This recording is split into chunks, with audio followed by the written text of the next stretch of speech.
Agora conosco aqui nos estúdios da Rádio Litoral, o Expedito Michels. É ele que é o diretor-presidente, é o CEO, é o organizador, é o idealizador da Univinte, né? A antiga FUCAP, né? Que vem com uma força muito grande de crescimento na área da educação. Para nós aqui da região é importante, porque o crescimento e o desenvolvimento na área de educação, que é uma prestação de serviço, sempre traz os seus destaques. Nós temos aqui em Tubarão, né, um forte destaque na questão da saúde, né, em várias ações. Já tivemos aí com a questão da universidade também hoje, né, a Ânima antes da Unisul, mas a gente tem também na prestação de serviços, né, a participação de muitas empresas. E aí nós temos, fiz um levantamento agora recente para você ficar inteirado, né, de como é importante essa questão da movimentação. E eu vou trazer com detalhes aqui para você, porque eu trouxe ontem no Resenha. A gente tem um programa aqui de sábado, das 10 ao meio-dia, no qual depois o Expedito vai estar participando conosco, porque depois das convenções partidárias, nós vamos ter aqui a definição já dos pré-candidatos transformado em candidatos, porque depois da prévia feita na escolha de pré, nós temos nas convenções a efetivação. Vê, o sul do estado de Santa Catarina tem 811.965 votantes. Nós tínhamos em 2022 761.187. Tivemos um aumento de 50.778 eleitores. Na rede, daí um bom dia ao Expedito. Seja bem-vindo. Eu fiz essa leitura inicial aqui para a gente dar uma sintonia para você. Ontem, sábado, depois domingo, dia das mães, você estava aí cozinhando uma cervejinha, né, assando uma cerveja e comendo e tomando uma carne, né, fazendo, né, a sua movimentação com a família, e não estava preocupado com a informação. Agora a gente traz aqui para você com detalhes, né, o que aconteceu. Nós tivemos aqui no sábado a entrevista com o pessoal, né, os candidatos do Missão, né, um federal que é de Criciúma e 2 estaduais, um aqui de Tubarão e outro de Braço do Norte, Gravatal, ali, que vai, né, da equipe do Missão. Anterior, também no outro sábado, nós tivemos aqui o pessoal do Novo, os 2 federais e um estadual, né, que também é aqui da nossa região, tudo da região, né, que nós temos aqui no sul do estado dos partidos. E agora, a gente está conversando com o Expedito, vamos fazer um sábado, também trazer aqui os pré-candidatos, né, que a gente vai ter aqui na região do partido, teu partido é o Republicanos, né? Republicanos parece que tem também candidato federal aqui na cidade, então a gente vai estar trazendo em conjunto, né, os dois, para estar conversando aqui sobre o partido e as suas apresentações pessoais, porque não pode se pedir o voto agora, não pode se apresentar proposta que induza a questão do voto, mas a população tem que conhecer o perfil, né, de cada pré-candidato, e aí a partir do dia 20 de julho até 5 de agosto vão ter as convenções partidárias para assim escolher os nomes. Depois que escolher, o bicho pega, e nós vamos estar trazendo eles aqui para falar de propostas, estar falando de bandeiras que vão ser defendidas por esses, né, possíveis parlamentares que estão buscando as suas cadeiras. Bom dia, Expedito, seja bem-vindo. Obrigado, bom dia Tancredo, bom dia Tubarão, bom dia Santa Catarina, que prestigia com a audiência da Litoral. Bom, o Expedito, que recentemente esteve nos Estados Unidos, eu até conversei com ele antes da viagem, né, que nós estávamos agendando para uma sua vinda aqui na Rádio Litoral, e ele foi para os Estados Unidos e a gente vai dar uma beliscada nessa viagem dele, porque eu pensei, mas numa pré-candidatura, tu indo para os Estados Unidos? Ele disse, não, vou lá escutar, vou lá aprender um pouco mais. E para quem é ligado na área de educação sabe que aprender, a visitação, a viagem é muito importante, principalmente na área que ele está específico. Visitou alguma universidade lá? Nós passamos lá, conversamos com o pessoal, encontramos alunos aqui. As universidades de lá a gente só faz contatos assim, vamos dizer, amistosos. Isso. Mas negócios, não. Negócios nós temos a nossa legislação e cuidamos da nossa forma de ser, enviar e trazer alunos de uma instituição para outra, não é tão fácil assim, Tancredo. Isso. Porque vem outros objetivos paralelos, então complica um pouco. Mas a questão de ver o que o ser humano é capaz de fazer e a forma de organizar o trabalho é bem diferente. Bom, a gente vê aquele movimento todo no centro da cidade, as pessoas passando de um lado para outro e uma máquina asfaltando e tudo acontecendo ao mesmo tempo, naturalmente.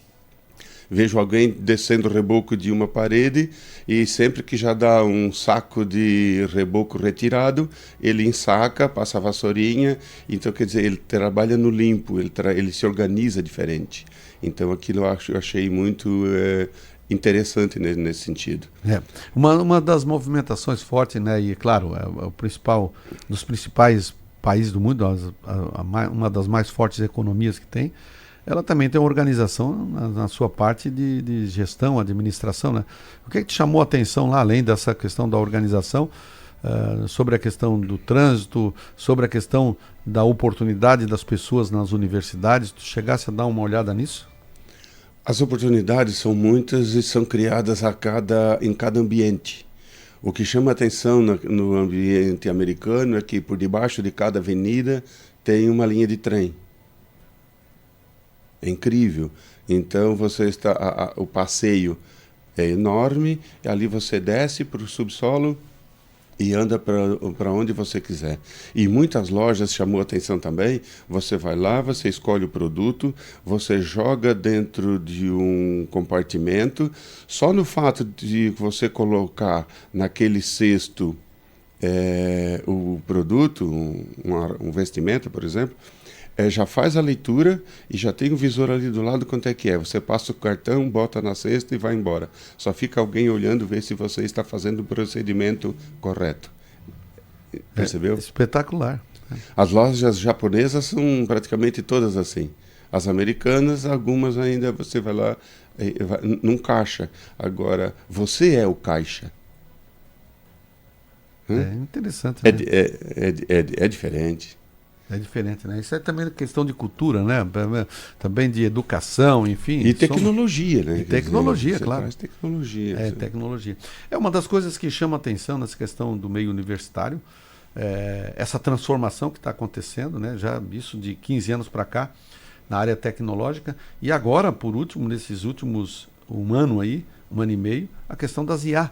As IAs têm proporcionado, têm diminuído a distância de informação, diminuído também, né, o uso, né, de muitas ferramentas que às vezes era dificultoso e tem acentuado. Agora a gente vai migrar aqui na nossa realidade aqui para Univinte aqui, o que é que tu de tecnológico tu tens trazido, né, para a universidade para poder, além dos cursos, além da universidade com a estrutura, o que é que tem melhorado em função da tecnologia?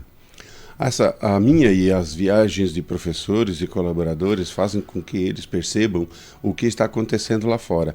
Como a gente não tem um programa direto de transferência de tecnologia, nós temos indiretamente através dos softwares e programas, enfim, mas vejo os alunos do curso de tecnologia da FUCAP, Univinte, trabalhando nesse sentido, produzindo software, produzindo produtos.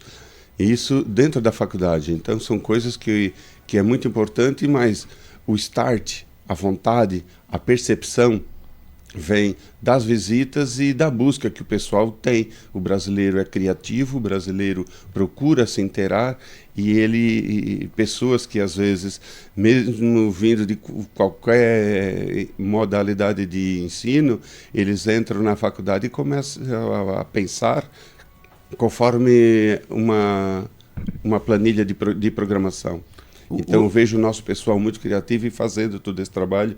Então, hoje as ferramentas, aí vem a IA que também trabalha, mas a IA também sem o operador não vai. Sem o operador também não é nada. Então, a inteligência humana não tem nada que substitua. Porém, as ferramentas agora chamadas de IA, elas avançaram muito.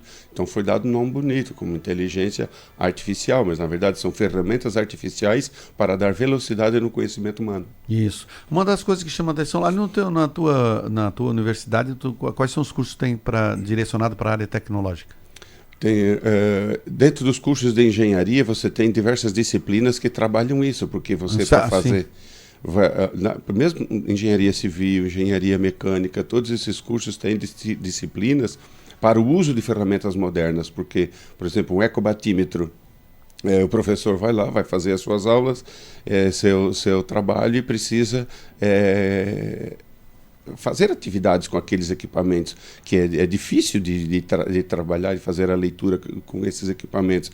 E a gente está sempre envolvendo os alunos nessa atividade. Depois tem o curso de programação, 3 anos, e que o pessoal teve um aumento significativo, né, e nós estamos abertos também, embora seja um curso na modalidade semipresencial, mas as atividades que são para fazer em casa, os alunos trabalham muito bem. E quando vem fazer os encontros presenciais, então ali o professor Rafael vai fazendo o seu trabalho e colocando eles na trilha da aprendizagem. Hoje na área da educação, nós estávamos comentando aqui nos bastidores, tu tem 3 modalidades, né, dentro da universidade para trabalhar. Né? A legislação fez isso agora, mas o que nós mais... 80%, quase 90% do ensino do Univinte é presencial. Aí tem o semipresencial, que são com 2 dias por semana. E isso representa lá 6, 7%. E os 3% de cursos, né, que seriam na modalidade à distância, que seria aquele que você só vem fazer a prova uma vez por mês. Né? Esse aí a gente está colocando um pouco mais naquela modalidade de ensino onde está o 30% de EAD dentro do presencial. Então, essa faixa ali, a gente utiliza um pouco mais da metodologia à distância, mas, por outro lado, isso olhando da ótica da disciplina, porque da ótica da oferta de curso, aí já não. Aí já não temos. Mas, por outro lado, quando você tem um aluno que já vem 3 dias por semana, e esses 2, depende a escolha do aluno, né, porque tem muito ensino presencial, ele pode sim fazer essa combinação. Bom, a gente estava conversando e já começou a startar essa questão das bolsas. Semana passada já o governo do estado já definiu para fazer os cadastros, né, daqueles que têm já os cursos Exatamente. Em andamento, e para abertura agora que tem o inverno, aí o vestibular de inverno, né, de alguns cursos, a Univinte não fica de fora, né? E qual é o investimento que vai ser feito em números e também em valores, né? Através da universidade, colocando à disposição não só de Tubarão aqui, que é próximo, mas principalmente ali em Capivari e as cidades aqui da nossa região, Isso. do sul do estado e do estado. O programa Fundesc já contemplou, né, no Univinte mais de 1.000 alunos já, que estão agora em maio fazendo a sua renovação, porque a concessão do benefício é para o curso todo, porém, cada 6 meses você faz uma atualização de documentos.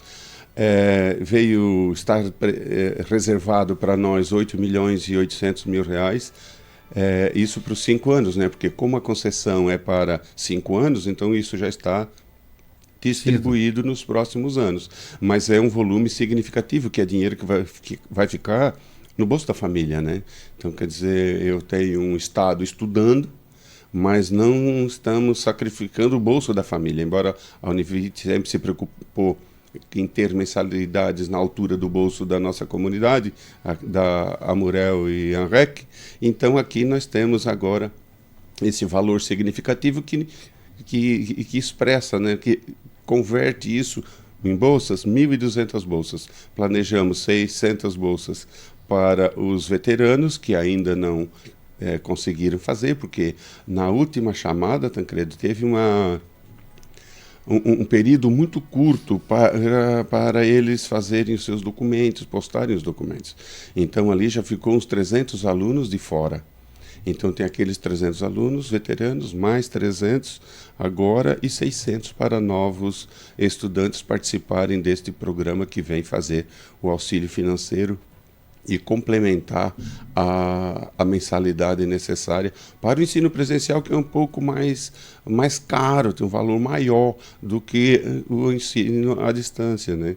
Então, nesse sentido, tem cursos aí que você precisa preparar muitos laboratórios, que foi o que eu fiz nos últimos anos, preparar os laboratórios para as práticas profissionais. Claro. Isso é isso que fortalece, né? Sem esses laboratórios, não consegue fazer um profissional que não passe vergonha depois de formado. Porque o pior é você ficar na faculdade 4, 5 anos e depois não ter experiência profissional. Quando você entra no mercado de trabalho, vai passar vergonha. Isso eu não quero e nunca soube que houve aluno nosso nesse sentido, mas essa é a minha eterna preocupação, né? Nesse vestibular de inverno, tem algum curso em destaque que vai ser colocado? Para as bolsas, tem o curso de Pedagogia e Engenharia. O governo pede para que a gente dê, com relação à concessão de bolsas, prioridade para Educação e Engenharia. Certo. Agora, os cursos que mais têm demanda, eu vejo fonoaudiologia. Na área da saúde, todos vocês têm ali, mas na área de medicina veterinária e também fonoaudiologia, a agronomia também é outro ramo que temos muitas tecnologias para transferir tecnologias para as comunidades produtivas, e é uma preocupação. Tem um outro assunto, um dia a gente pode só falar sobre isso, que é sobre o aumento da produtividade para atender o Brasil. Então, nesse sentido, a gente consegue fazer, mas o curso de fonoaudiologia é o curso que tem mais procura nesse sentido, sabe? Então, bom. A gente vai no intervalo comercial rapidinho, bem rapidinho, Ian. Em seguidinho a gente vai estar trazendo agora, falando um pouquinho de política, né? Vamos tirar aí a figura...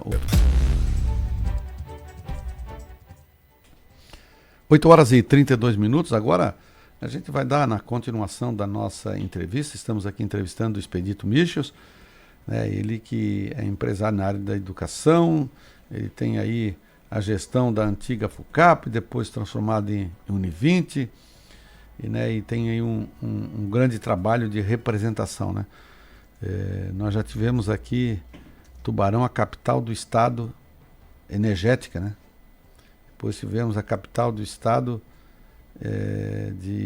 como cidade universitária, e não perdendo tudo, né? E aqui, tão perto, a gente começa a enxergar que tem empresas que se desenvolvem, né, e trazem, né, os seus dividendos, né, para uma área tão importante, principalmente aqui na área da educação, né, que a gente vê, e a necessidade, né, porque o dia a dia, a única coisa que tu pode construir na vida como patrimônio é a educação. O restante, ou tu né, nasce em berço de ouro ou casa com alguém, né, que tenha um recurso significativo. O restante tem que correr atrás, né? Expedito, vamos falar um pouquinho agora de política. O seu nome foi ventilado aí em várias oportunidades para uma pré-candidatura de deputado estadual. Depois ele foi tomando corpo e o Partido Republicano, o partido que o senhor é filiado, já fez anúncio, já apareceu seu nome em algumas relações de pré-candidaturas, porque a gente está à busca de pré-candidatura, seu nome aparece como um dos pré-candidatos a deputado estadual na região da Murel. Isso tem efetivado essa informação? Essa fritada de ovos aí, tem como voltar atrás, não? Não tem mais volta, não. Agora é seguir em frente. E, na real, eu me preparei já há muito tempo para ser candidato a prefeito. Eu fui estudar política, o efeito da política na vida das pessoas. Lá em 2000, quando fui professor da UDESC, da disciplina de políticas públicas, pode ver lá no currículo das pedagogas, tem uma disciplina, lá no histórico, políticas públicas. Ali eu aprendi o quanto é importante as políticas públicas na nossa vida e no nosso dia a dia.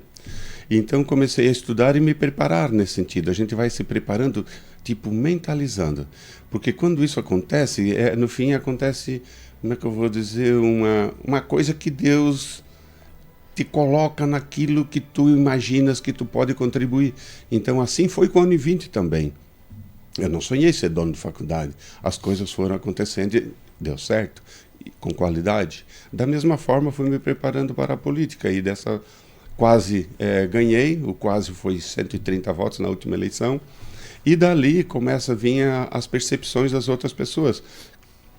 Você vai, Você precisa ir. Nós precisamos de você. E vejo assim o olhar e a forma de tratamento dos alunos, dos jovens, crianças de 5 a 13 anos, vem, tira foto comigo, posta com a mãe, mamãe, estou aqui com o Expedito e tal. Então eu comecei a ver que as pessoas ou as famílias me olham de um jeito diferente, porque assim como eu fundei uma instituição para dar respostas na educação, que é fundamental, isso aí me credencia também a fazer as leituras da família, da renda, como elas aprendem, mais presencial, mais EAD. Eu fui o primeiro tutor aqui na região, então eu conheço como o catarinense pensa, como que ele se instrui, os seus valores, como que ele lida com o dinheiro e com o conhecimento. Trabalhei na Souza Cruz, conheci todo o pessoal do interior, aqui de Pedras Grandes, Araranguá. Tudo isso me deu, como é que eu vou dizer, ferramentas, conhecimento suficiente sobre as pessoas para agora poder contribuir. Aí vem um outro fato, dois fatos importantes agora. As enchentes que tem dado, que eu comecei a estudar, e posso fazer um programa sobre isso, aí uma revista, não é em revista, tem uma matéria nossa lá, né, que você poderá acompanhar, que é a manutenção da Barra do Camacho aberta para que nós possamos atenuar os efeitos da chuva. Então isso aí é uma coisa muito grande que a gente precisa trabalhar. E na sequência você poder entender o que a nossa comunidade precisa diante das políticas públicas federais, né, que muita gente conhece, mas precisamos discutir e dar uma boa discussão, as políticas públicas federais, as políticas públicas estaduais. Olha o que Jorginho Melo tem feito agora, nesse momento. Estrada Boa, além de todos esse Estrada Boa Rural, enfim, ele investe 1 bilhão e 400 milhões na educação dos catarinenses para fazer um Estado forte, além de uma postura de direita, que só a direita em direita. Então, nesse sentido, todos já estão percebendo isso. Quem conhece o Expedito também sabe o quanto que eu estudei administração, economia, como que o dinheiro funciona no bolso das pessoas e do comércio e da indústria, né? Então isso me ajuda muito. Então estudar economia empresarial e para fazer, eu brinco sempre, para fazer os colonos ganharem mais dinheiro, né? Eu fui fazer economia empresarial para orientar o produtor rural quando era jovem lá na década de 80. Eu sou antigo, eu vim para Tubarão em 85 e comecei a trabalhar na extensão rural. Então eu conheço essa terra como a palma da minha mão. 85 para agora dá 41, né? Isso. 41 anos. Eu morei de favor, eu não tinha onde morar, na casa do Oswaldo Aidman, ali perto do hospital. Então me acolheram aqui, depois fui para outra casa também cedida, lá no São João, né? E fui estudando, percebendo, trabalhando, entendendo a nossa comunidade. Então, Capivari era Tubarão naquela época. E chega uma hora que eu cheguei aí a ser presidente da associação mais importante de Santa Catarina, que é a Associação das Mantenedoras Particulares, que é a AMPESC. Lá tem 88 instituições de ensino superior. E isso foi lá em 2013 em diante. Então, vejam bem, eu sempre com bom relacionamento no governo do estado de Santa Catarina. O ensino particular, o ensino privado, que é um para um lado, outro para o outro, eu consegui aproximar. E depois viemos, na hora recente agora, para fazermos a regulamentação do faculdade gratuita e também do Fundesc. Sempre junto com o governo. Quando foi na Assembleia para fazer a votação, lá ia o Expedito com ônibus cheio de aluno para participar da votação. Então eu sempre fui um grande parceiro do governador Jorginho Melo, e quando ele me pede que eu deva, sim, fazer essa participação para ajudar a nossa região, porque ele também percebe que eu tenho condições de contribuir, eu não tenho mais como recuar respondendo a tua pergunta, não tem mais como dizer, Jorginho, estou fora. Entrou no brete. Entrou no brete e não sai mais. Não sai mais. Que bom. É bom a gente ter, né, também liderança se colocando à disposição, porque às vezes as pessoas dizem, mas participar da política é uma coisa muito ruim, não. Se os bons não participar, Concordo. como fica? Tenho essa experiência e posso complementar. Eu fui candidato a prefeito 2 vezes já. A primeira vez pelo Cidadania, Carmen Zanotto era presidente. Hoje estou no Republicanos. Carmen Zanotto é presidente do Republicanos, junto conosco de novo, né? Em todas as 2 participações que eu tive, eu conheci muitas pessoas. E as pessoas me conheceram, conheceram a minha empresa, conheceram o meu trabalho e só foi melhorando. Isso é bom. Sempre. Isso é importante. Agora, 8 horas e 40 minutos, 41 agora, a gente está encerrando, estamos com o tempo estourado. Já o nosso outro convidado, o Carlos Amparetti, que é presidente da Fundação de Esporte aqui do município de Tubarão, está aqui também para estar conversando conosco. Mas a gente gostaria, Expedito, de lhe agradecer. Vamos marcar essa rodada aí, né, antes da candidatura ser efetivada, né, que faltam só 2 partidos que a gente falta trazer aqui, que é o Republicanos e o Partido Progressista. E nós vamos estar marcando para depois, posterior, aí sim só, porque tem muita gente que é pré-candidato. Mas a hora que filtrar e ficar só, separar o joio do trigo, aí a gente vai estar trazendo depois, né, uma agenda, né, com os candidatos para falar exclusivamente, né, das bandeiras, das propostas e também do pedido do voto, que aí pode ir lá. Agora não pode fazer, mas depois das convenções partidárias isso pode. A gente lhe agradece, né, obrigado por estar aqui conosco no dia de hoje, e a gente entra em contato aí para reforçar essa outra agenda. Eu que agradeço e contem sempre comigo. Tá bom. Conversamos com o Expedito Michels, né, ele que é o diretor, presidente da Univinte, né, proprietário da universidade,